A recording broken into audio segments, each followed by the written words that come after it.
Olá, participantes do primeiro seminário Semente. Meu nome é Sibeli Amado de Oliveira, sou diretora-presidente do Instituto Chapada de Educação e Pesquisa, o ICEP, que é uma organização social que trabalha com a formação continuada de educadores, equipes técnicas, professores de todas as redes públicas e municipais. O nosso trabalho nasceu aqui na Bahia, no Centro Exato da Chapada Diamantina, e esse trabalho constituiu-se em uma formação de muitos grupos de pessoas que construíram junto um projeto de educação. Então, o ICEP tem como tradição e como tecnologia e como premissa de trabalho o que nós chamamos de territórios colaborativos pela educação. Então, nós, junto com os municípios, organizamos um trabalho para que cada município, cada professor, comunidade, pais, etc., possam construir qual é o seu projeto de educação, o que desejam para transformar a educação nos seus municípios. Durante um ano, isso já fazem quase 20 anos, nós escrevemos juntos, inicialmente, com 12 municípios da Chapada Diamantina, o que nós chamamos à época de Projeto Chapada, e esse projeto avançou em perspectiva de trabalhos e de resultados muito significativos. Um destaque, vale ressaltar, no resultado da educação brasileira, que são IDEBs, em desenvolvimento da educação básica, hoje no estado da Bahia, onde nós temos os 417 municípios, os primeiros resultados da educação, os resultados mais efetivos da educação, primeiro, segundo, terceiro lugar, estão com esses municípios que são originários do nosso trabalho, que estão na região da Chapada Diamantina. Considero que esse trabalho de educação e o trabalho de educação para a transformação do Brasil, para a transformação da educação no Brasil, pressupõe muito fortemente a participação de professores, coordenadores pedagógicos, diretores de escolas, equipes técnicas da Secretaria, a própria Secretaria de Educação, também todos os participantes da comunidade, os pais e os estudantes. É a força de um coletivo em colaboração que transforma a educação, que transforma a escola.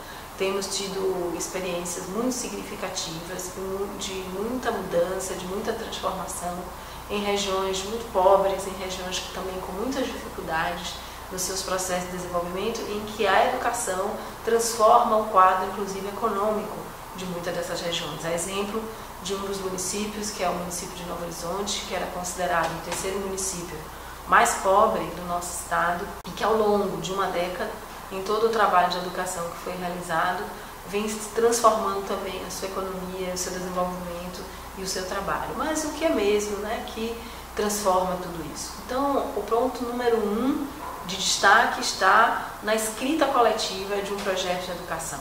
Então, partimos nesse começo, reunindo os professores, educadores, a comunidade, para escrever um projeto de educação, para destacar o que de fato desejamos para que a educação no município se transforme. Nós sabemos também que no Brasil hoje ainda temos índices muito altos de analfabetismo. Os dados da educação revelam quase 40% ainda dos estudantes que estão na escola com índices de analfabetismo, alfabetismo pleno, analfabetismo pleno muito alto. Então, um dos destaques da meta que trabalhamos junto com todos esses municípios tem sido garantir a alfabetização plena dos estudantes, para que eles possam seguir na vida com todos esses direitos garantidos da sua alfabetização. Então esse é, por exemplo, um destaque da escrita dos projetos nos municípios.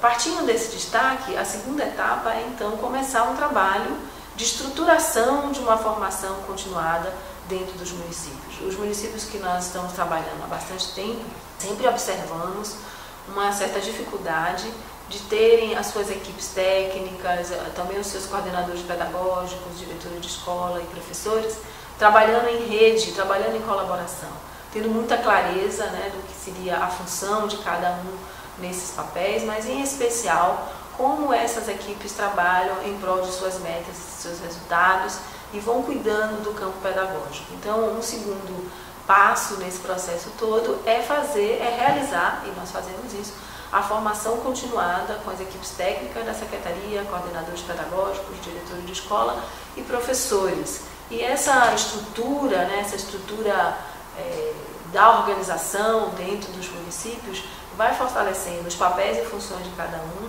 e contribuindo para que a formação continuada no contexto de trabalho da escola se instaure como um processo continuado, permanente.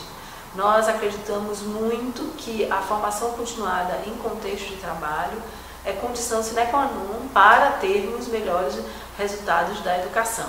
Esse aspecto que eu estou aqui tratando, nós chamamos dessa etapa 2, uma etapa de implantação dos processos, como a metáfora da figura de um andaime, né? A ideia de que nós colocamos um pouco esse apoio e aos poucos, ao longo do processo de formação continuada, vamos então retirando algumas dessas peças do andaime, né? E junto com os municípios contribuindo para a autonomia, para a garantia da construção coletiva, das construções de incentivos, de tudo mais que os professores e uma rede têm desenvolvido e querem continuar desenvolvendo com competência e qualidade. Então esse passo ele é muito importante para a estruturação dos processos, né? Tanto a escrita de um projeto coletivo quanto a estruturação de um trabalho que se realize a partir de metas, de acompanhamento e de resultados.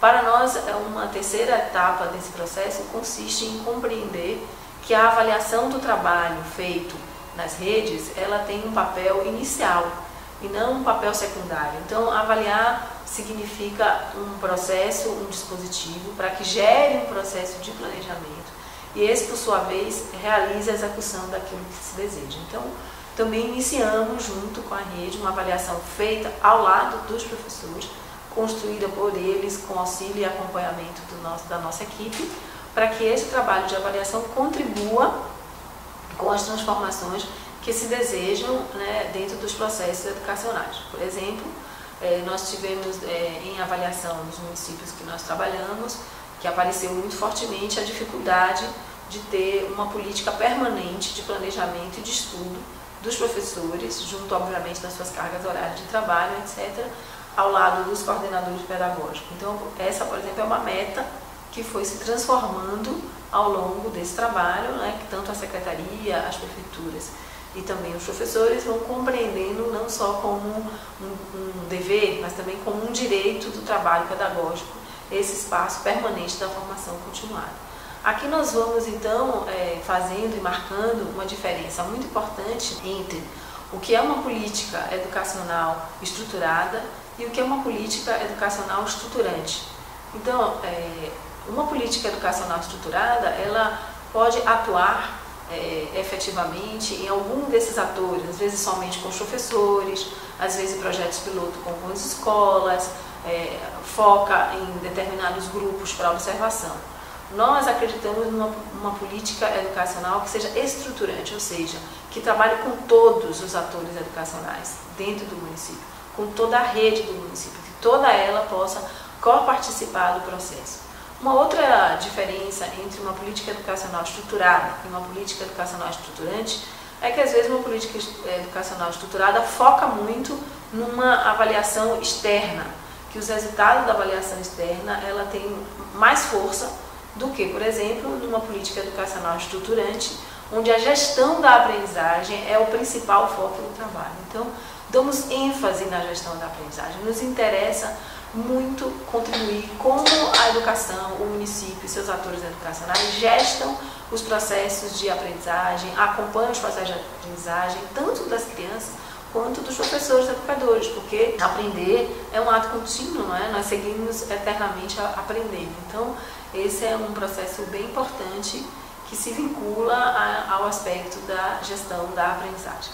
Outro ponto da política de educação estruturada, elas geralmente focam também em programas estruturados, né, que já vêm prontos, que vêm organizados em sua estrutura, de módulos, etc.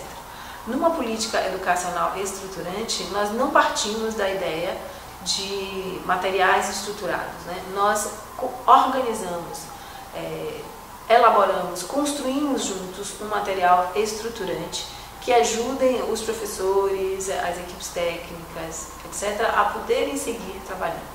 A exemplo, né, mais recente, em parceria com a Secretaria Municipal de Educação da cidade de Salvador. Temos tido uma experiência muito rica, muito valorosa. Com esse convite, unimos as forças, né, da Secretaria de Educação, obviamente com a gestão também municipal e com os professores e educadores desta rede de Salvador, e vivemos aqui algo muito interessante, que foi a construção, por exemplo, de cadernos pedagógicos, que são dispositivos do processo de formação e que também são dispositivos para as práticas na sala de aula com as crianças, obviamente compreendendo o currículo das áreas de conhecimento, mas animando, não é? E também estimulando a todos a mudar um pouco a lógica de materiais mais estruturados e partir de uma perspectiva de que os cadernos pedagógicos contribuam para que os professores possam também construir o seu planejamento pedagógico, o seu planejamento da sala de aula, com mais autonomia, com autoria, com reflexão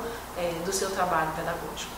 Também nessa perspectiva da construção dos materiais estruturantes, temos visto muito fortemente nessa experiência atual a necessidade das identidades culturais, né, e das diversidades que estão dentro de uma cidade, na composição histórica do seu território, nas origens, nas suas ancestralidades e naquilo que compõe a sua multiculturalidade, que toda essa produção da prática pedagógica também precisa contribuir para esse olhar, né, desse empoderamento, né, desse lugar de saber ser do seu lugar, onde está, aonde vivem, o que são, quais são suas formas, né, como são seus ambientes e como se estrutura um lugar onde se vive. Então, também um foco importante dessa perspectiva de uma lógica que sai de uma política educacional estruturada para uma política educacional estruturante está no que concerne a matriz da formação continuada dos educadores. Então, numa política educacional estruturada, a política de formação dos professores muitas vezes não estão postas numa formação continuada, alicerçada, como eu disse anteriormente, ao contexto de trabalho.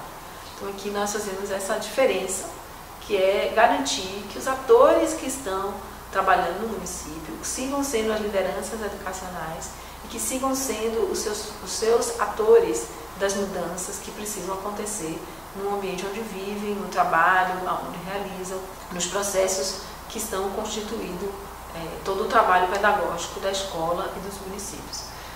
Também vale destacar aqui um pouco que para nós não estamos nos referindo, né, aqui a resultados vinculados a um consumo do saber. Não cabe para nós essa perspectiva de consumo do saber. Nós acreditamos muito que os resultados são produtos elaborados e produzidos a partir do conhecimento e daquilo que vai sendo transformado na prática pedagógica da escola. Então, essa transformação, né, de uma lógica de consumo do saber para a produção de saber faz toda a diferença daquilo que nós queremos e desejamos para a educação onde estamos atuando, né? Então, os resultados da educação, eles são dispositivos, né, geradores de muita reflexão, de análise, de muito estudo, de muita possibilidade de rever caminhos, de reorganizar e reestruturar processos, de se aprender, né? Se aprender o que se ensina, como se ensina, se aprender nas relações entre as crianças, os professores, a comunidade de um modo geral, as relações nas intersalas, né? Nas salas de aulas que estão dentro de uma escola e dentro de uma comunidade. Então esses são aspectos muito relevantes do nosso trabalho, nossa construção itinerante com os municípios e com os atores educacionais, que eu me referi a ser o primeiro passo do nosso trabalho, ele é determinante e ele compõe a premissa daquilo que nós acreditamos. Por isso nós chamamos a nossa tecnologia de territórios colaborativos pela educação, porque se pressupõe como premissa de trabalho que o diálogo na construção e na elaboração daquilo, ele só se efetiva se nós construímos sentidos e significado com os atores locais, que são os sujeitos que fazem a educação do seu município, que são os sujeitos que atuam na transformação daquilo que se deseja realizar, daquilo que se deseja implantar, daquilo que se deseja ver como um sonho novo na história da educação brasileira, né? Nós ainda temos muitas mudanças para acontecer em nosso país, né, no que concerne, estou me referindo mais especialmente à educação pública, mas nós temos na educação pública um direito constituído, né, no nosso país.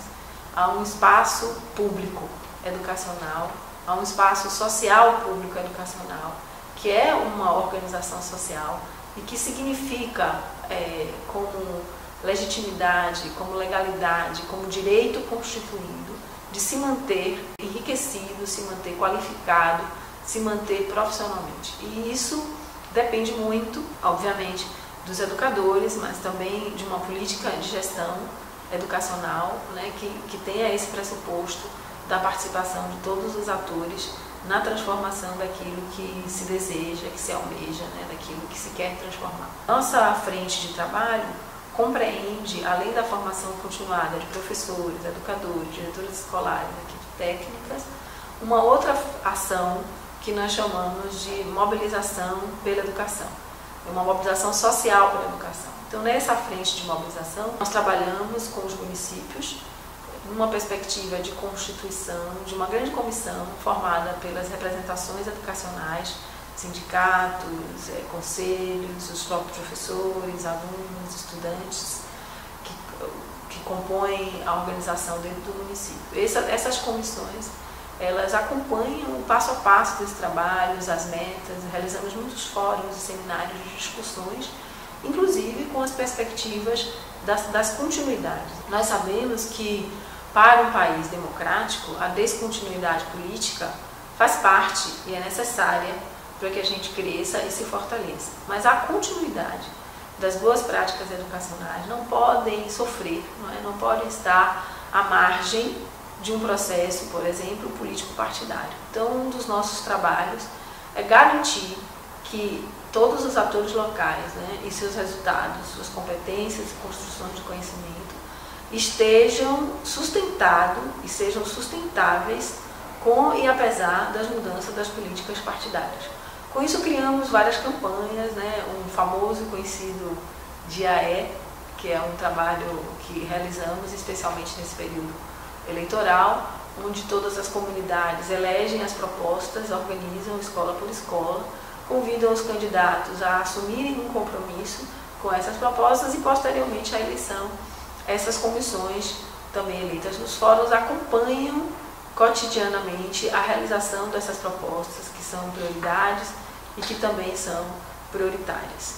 Esse trabalho ele tem tido resultados muito significativos, né? Em especial aqui na Chapada Diamantina, nós vimos vários municípios, né, praticamente todos, manterem suas equipes técnicas, seus educadores no trabalho pedagógico com e apesar das mudanças partidárias. Então, vivemos e acreditamos que nesse novo tempo, nosso trabalho já tem mais de 20 anos, né? Então é uma grande inovação mesmo, ter organizado municípios que têm grupos diferentes, grupos políticos diferentes, grupos partidários diferentes, com ideologias diferenciadas, mas que têm uma unidade estabelecida como marco de transformação, que é a educação de qualidade. Então essa é uma perspectiva possível, né? Nós acreditamos muito fortemente que sim, é possível transformar a educação, é possível em uma sala de aula, em uma região, em uma escola, em uma cidade, um município, que todos os agentes, educadores, pessoas, transformem para sempre o lugar aonde vivem. Nós temos a certeza absoluta disso, tanto pelos resultados que nós estamos constatando, né, ao longo dos anos do nosso trabalho, como pela própria construção desse desenho de mobilização e de colaboração.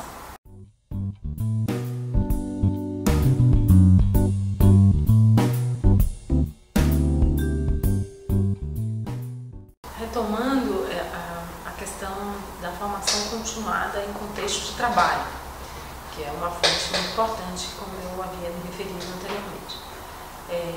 Uma experiência que nós tivemos, né, com uma cidade do Nordeste, começamos com a avaliação na perspectiva que eu falei anteriormente, como um dispositivo para planejar e executar, e também com uma avaliação que pudesse nos dar um olhar externo a partir do que o município tinha de resultados da educação, de todos os resultados da educação, né? Hoje nós temos indicadores nacionais, né? O IDEB é o Índice de Desenvolvimento da Educação Básica Nacional. Então, utilizando esses indicadores, essa própria região, o estado desse município também realizava o seu próprio processo de avaliação e fizemos também, então, esta avaliação externa.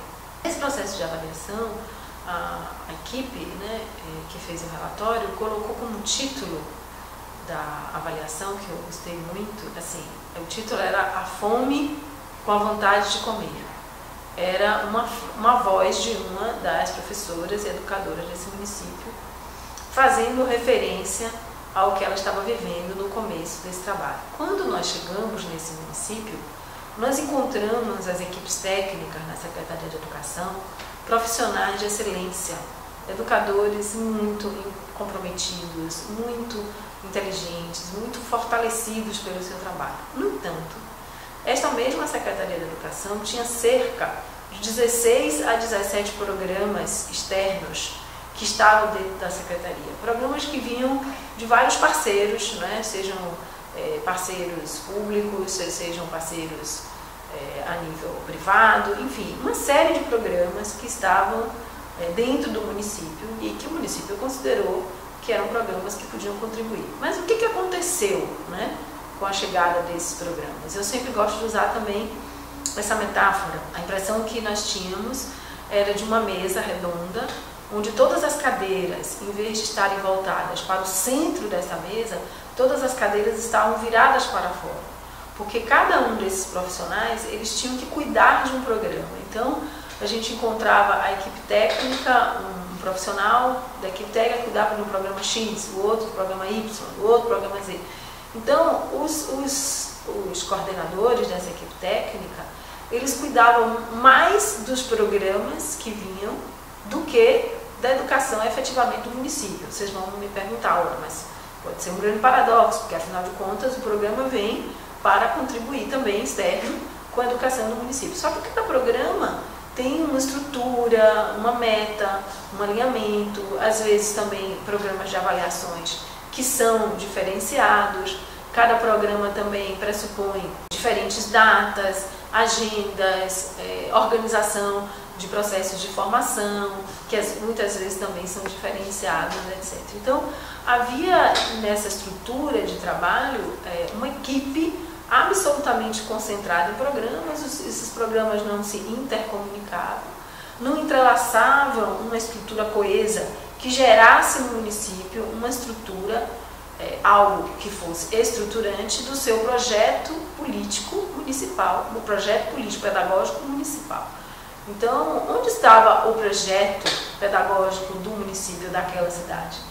Ele estava diluído dos tantos programas que existiam nesse município. Então, um dos nossos trabalhos, que foi bem avaliado também por esse município, foi ajudar com que essas cadeiras dessa mesa redonda que estavam viradas para fora, essas cadeiras virassem para o centro da mesa, para que todo mundo pudesse colocar as cadeiras em volta da mesa e olhando para o centro da mesa. Então, o nosso trabalho foi muito ajudar, inicialmente, nesse exemplo, que as equipes técnicas do município pudessem assumir papéis e funções, pudessem ter clareza da construção do seu plano de formação continuada dentro do município, do programa municipal instituído pelo município e que ajudas externas, né, que viessem, etc., precisariam estar a serviço disso e não o contrário, né? Não o município a serviço de um programa, mas o programa, né, contribuindo com algo que esteja a serviço do município. Então,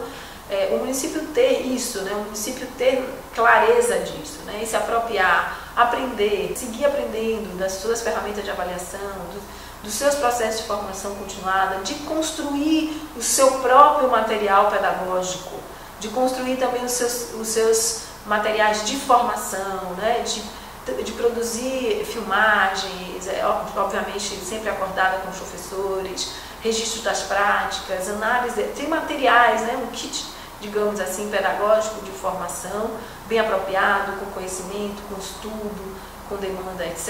É um caminho que vai gerando não só uma autorregulação, e também uma grande colaboração entre as redes, mas é também um caminho que favorece uma progressão de aprendizagens, que favorece a tão sonhada autoria e autonomia pedagógica. Porque nós sabemos que muitas parcerias, inclusive nós, né, que somos parceiros dos municípios, o nosso trabalho não é permanecer continuadamente, né? Nós estamos aqui para contribuir, né? No nosso caso, como uma organização social que tem uma longa experiência de educação, né? Não somos e nem queremos ser o Estado. O Estado cumpre o seu papel e função. Então nós temos aí na teia, né? Na rede dos processos de acompanhar e contribuir, um papel dentro disso. E nosso papel é seguir contribuindo efetivamente para que as redes municipais, a educação e tudo mais, siga se fortalecendo nos seus sentidos e significados do seu trabalho. Então, eu acho que esse é um aspecto importante a se destacar. Vale ressaltar que esse município que eu fiz referência do Nordeste alcança resultados melhores, até mesmo, do que a capital, que vinha sendo destacada há bastante tempo, avança significativamente nos resultados do IDEB nas escolas, né? E vai, então, fortalecendo e dizendo para si mesmo o quanto a força da construção local, do conhecimento e da formação qualificada vai ajudando os municípios a seguirem avançando, né? Tem uma frase do professor Antônio Nova, que eu gosto muito, que eu queria ler tal qual ela foi escrita, que é mais ou menos assim, né? A competência coletiva é mais que o somatório das competências individuais. Estamos a falar da necessidade de um tecido profissional enriquecido, da necessidade de integrar na cultura docente um conjunto de modos coletivos de produção e de regulação do trabalho pedagógico, né? O professor Antônio Nova é uma referência mundial na formação de professores e na educação. Então ele segue nos dizendo o que significa essa segunda parte da frase, que é formação continuada em contexto de trabalho, né? Ele destaca aqui muito fortemente essa questão do conjunto de modos coletivos de produção, né? Desse tecido profissional que é enriquecido por este conjunto de modos de produção coletiva. Então, quais são os conjuntos de modo de produção coletiva que o Instituto Chapada, o ICEP, vem desenvolvendo junto às redes? Como eu disse anteriormente, o destaque para estabelecer no espaço da escola um momento de planejamento, de estudo, de análise e reflexão da prática. Um outro modus, né, dessa produção coletiva, fortalecendo esse tecido profissional, é, por exemplo, a constituição de seminários pedagógicos e avaliativos dentro dos municípios, assim como fóruns, assim como grupos de trabalhos regionais, grupos de trabalho de produção, enfim, toda uma organização de possibilidade de desenhos de grupos coletivos de trabalho que favoreçam e ajudem a caminhar com avanço nos resultados da educação. Tem uma coisa bem importante que nós falamos sempre em educação. Basicamente, isso está escrito em quase todos os projetos político-pedagógicos da escola. Que a escola e a educação é sempre um trabalho coletivo, né? A escola é uma organização, então ela tem pessoas, né? Várias pessoas dentro da escola. Portanto, existe um coletivo dentro da escola. Nós falamos muito sobre isso, mas ainda temos que avançar, porque muitas vezes estamos nas salas de aula e nas escolas, mas estamos isolados. As intersalas, como nós costumamos chamar, que é a possibilidade do diálogo entre os professores de uma sala para outra, entre as salas, de reorganizar a escola a partir de um coletivo, né? Quem disse que a sala de aula e a escola precisa continuar sendo cada professor na sua sala, entrando e saindo da sala, não é? Dialogando com as áreas de conhecimento que vai trabalhar ou com suas crianças e entra e sai? Quem disse que precisa ser assim, não é? Então, quem disse? Tem também um pensamento estruturado de um sistema educacional que pressupõe uma lógica separatista, uma lógica que não fomenta a colaboração, que não fomenta o conjunto, que não fomenta o coletivo. Isso não quer dizer que, obviamente, no espaço da escola, muitas vezes a gente precisa, seja pela idade das crianças, seja pelos interesses dela, seja até mesmo pelo trabalho focado no professor que está com ela, que é o, digamos assim, aquele tutor que está acompanhando ela, que ele não tem esse espaço com as crianças. É tão importante esse espaço mais descentrado, né, assim, que é o momento em que o professor está com as suas crianças, tanto quanto é importante também um momento em que ele se une com seus colegas da escola e que reorganiza, não apenas para eventos, mas reorganiza estruturas de trabalho juntos, né? Por exemplo, se as crianças podem ler livros, né, em todas as salas de aula, montar e resenhando seus livros, uma atividade coletiva muito significativa é a partilha disso, né, de poder fazer vários recitais e compartilhar isso de uma sala para outra. As crianças podem ir em uma sala, comentar o que elas leram na sua sala, dizerem por que é tão importante, porque elas gostaram tanto de ler aquele livro. Então tem uma infinita possibilidade desse coletivo que está na escola se reorganizarem e estruturarem o trabalho. Mas para isso é preciso existir a organização do trabalho pedagógico na escola. Não se trata de fazer algo que seja espontâneo, né? que venha sem um planejamento, sem uma organização, sem uma dinâmica. Esse processo todo também vai nos dizendo, e nós ouvimos muito isso nas vozes dos professores, né, dos educadores de um modo geral, que vai tirando esse isolamento, né, tão registrado por nosso querido Paulo Freire em seus livros. Né? Ele escrevia muito sobre isso, sobre como vamos avançar e sair desse isolamento pedagógico, né, desse distanciamento. E não vamos dando força a isso. Né? A quem interessa que nós, professores, continuemos isolados, cada um em nossas ilhas de sala de aula, né? A quem interessa que nós, educadores, muitas vezes no espaço pedagógico estejamos em disputas, né? Ou em dificuldades de não trazer o nosso colegiado, né? Essa ideia bonita que vem da palavra colega, né? De colegiado, né? Que a quem interessa isso? Isso é uma coisa que todos nós precisamos pensar e refletir. Isso não é uma cultura produzida pela condição humana de cada cidadão e pessoa, que às vezes a gente olha assim, não, mas as pessoas são assim. Não é isso. Né? Isso é uma cultura construída dentro de um sistema estabelecido que resulta neste resultado. Então, quando você não tem os espaços permanentes de reunião com os professores, no coletivo da escola, quando você não tem os espaços de planejamento, de discussão da prática coletiva, espaço de seminário, espaço de encontro, de partilha, de poder manter esse modus, né, como o Antônio Nova registra, esse conjunto de modos coletivos de produção, né, quando você retira isso da possibilidade da escola, ou quando isso não existe na escola, seja por efetivação da lei, ou seja por uma cultura construída que não permite isso, uma cultura escolar construída que não permite isso, isso é a serviço de quê? E de quem, né?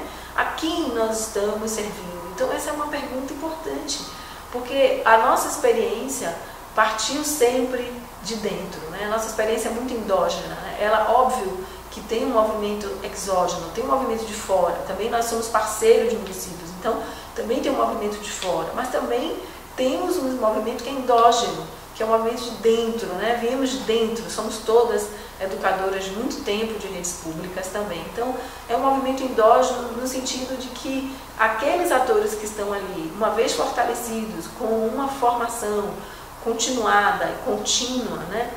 Uma formação que é prioridade e prioritária no segmento dos estudos e conhecimentos da prática pedagógica, ela transforma efetivamente essa construção, né, dessa lógica que nós estamos fazendo aqui. Ela transforma essa lógica. Né? Temos muitas experiências, né? Assim, posso listar aqui são centenas de escolas, né, que transformaram esse núcleo e essa gestão, tanto nas suas escolas, quanto nas escolas de uma rede municipal. Então, o inter-escolas, o intra-escolas, né, esse processo para dentro da escola, ou entre as escolas e dentro dessa grande rede, ele é muito fortalecido com a possibilidade de a gente seguir criando esses conjuntos de modo de produção, de conhecimento, de criatividade. Então, é a serviço, né, de um movimento de colaboração e transformação da educação que nós temos esse trabalho e esse pressuposto. Porque o outro pressuposto, né, que está registrado numa ideia isolada de que apenas o professor e o aluno, e que apenas o professor, isolado no seu universo de conhecimento ou com um material pronto em suas mãos, que isso vai modificar a educação, isso nós já sabemos que não funciona. Até porque nós já vimos aí as diversas experiências no país que demonstram claramente que isso não dá resultado.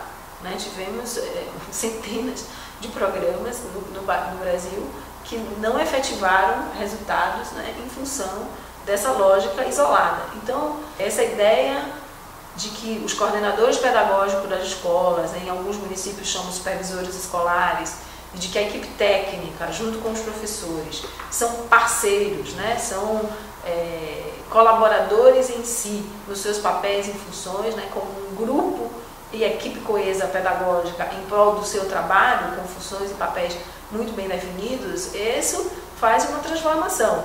Outro dia eu ouvi recentemente alguém dizer assim: mas para que tem que ter coordenador pedagógico? Para que tem que ter diretor de escola, né, um professor que faz sua aula? Então esse discurso também está a serviço de alguma coisa, que com certeza não é o que nós estamos falando aqui. Porque se nós fizermos aí só uma relação não tão direta, mas uma relação importante, por exemplo, com a área de saúde, né? Ninguém vai questionar nunca porque existe um médico, né? Porque existe uma enfermeira, porque existe um auxiliar de enfermagem, porque existe a pessoa que usa as ferramentas, né? Os instrumentos, né? No campo cirúrgico. Então, ninguém questiona isso, né? Isso é absolutamente inquestionável. Então, isso eu acho que é uma coisa interessante de a gente também analisar e pensar, né? O que faz com que na educação a gente considere ou desconsidere que para ser educador e para instituir o trabalho de educação precisam ser profissionais. Nós somos profissionais da educação.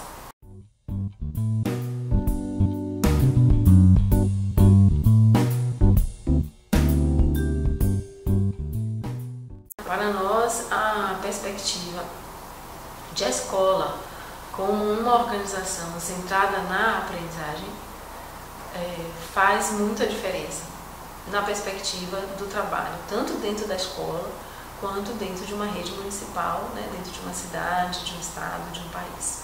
Então, a concentração nessa ideia de que a escola é uma organização, né, e ela precisa estar centrada na aprendizagem, nos coloca um foco muito bem estabelecido do ponto de vista daquilo que nós queremos. Então, o que precisam aprender os professores que querem seguir, necessitam seguir aprendendo, os alunos, na própria equipe da escola como um todo, e a estrutura organizacional. Então, eu queria, nesse fechamento, continuar evocando, né, o sentido tão animado por nosso querido Paulo Freire, né, há tanto tempo, dos sonhos possíveis, né? Então, o Instituto tem uma frase que eu gosto muito, que é lendo o mundo para escrever a vida, e nós acreditamos muito que este mundo que escreve a vida também é a vida que escreve este mundo. Então, portanto, garantir esse direito das nossas crianças, também dos nossos educadores, é condição sine qua non